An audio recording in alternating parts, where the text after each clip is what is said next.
Thomas and Percy are good friends, but sometimes Percy teases Thomas about being frightened, and he doesn't like that at all. One evening, he was dozing happily, but Percy wanted to talk. "Wake up, Thomas. Are you dreaming about the time you thought I was a ghost?" "Certainly not. Anyway, I was only pretending to be scared. I knew it was you, really." Percy went on teasing him. "I hope the guard leaves the light on for you tonight."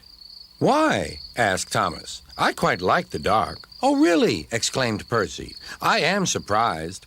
I always thought you were afraid of the dark. I wonder why."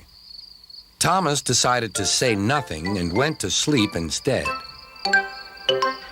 Next day, Sir Topham Hatt came to see him. "I would like you to go to the harbor tonight. You have to collect something rather unusual." "What sort of something?" asked Thomas. "Wait and see," replied Sir Topham Hatt. Meanwhile, Percy was moving freight cars into a siding. Henry arrived with his goods train. The signalman changed the switches, and Percy waited on the siding until Henry had steamed by.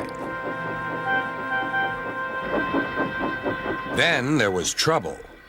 "The switches are jammed," called the signalman. "I can't switch them back for Percy. The workmen will have to mend them in the morning. It's too late now."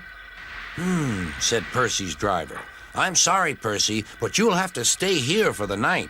"Where are you going?" asked Percy. "Home for tea," replied the fireman.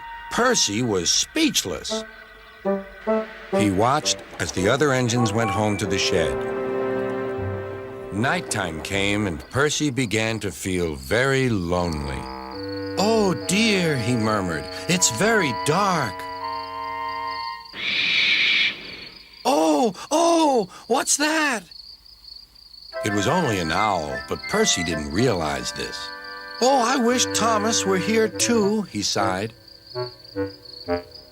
Thomas was waiting for his mysterious load at the harbor. Suddenly, there it was. "Cinders and ashes," cried Thomas. "It's a dragon." "Don't worry," laughed his driver. "This dragon is made of paper. It's for the carnival tomorrow." Workmen lifted the dragon onto Thomas's low loader and put lights all round it for protection. Then Thomas set off into the misty night.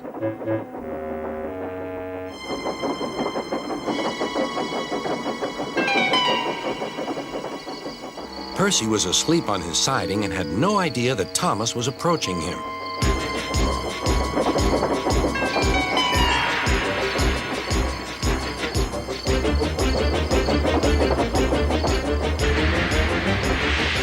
Percy woke up with a start. "Help!" cried Percy. "I'm not going to open my eyes until my driver comes." Next morning, the switches were mended, and Percy puffed back to the junction. Gordon was just about to leave with the express. "You'll never guess what I saw last night." Gordon was in no mood for puzzles. "I'm a busy engine. I don't have time for your games." "I've seen a huge dragon. It was covered in lights."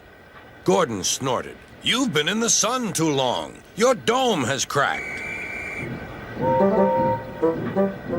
When the other engines heard the news, they laughed too. "Look out, Percy," chuckled James, "or the dragon may gobble you up." "No one believes me," huffed Percy.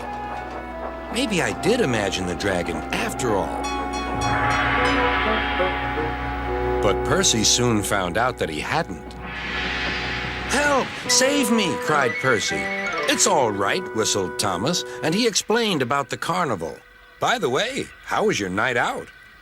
Percy decided to tell Thomas the truth.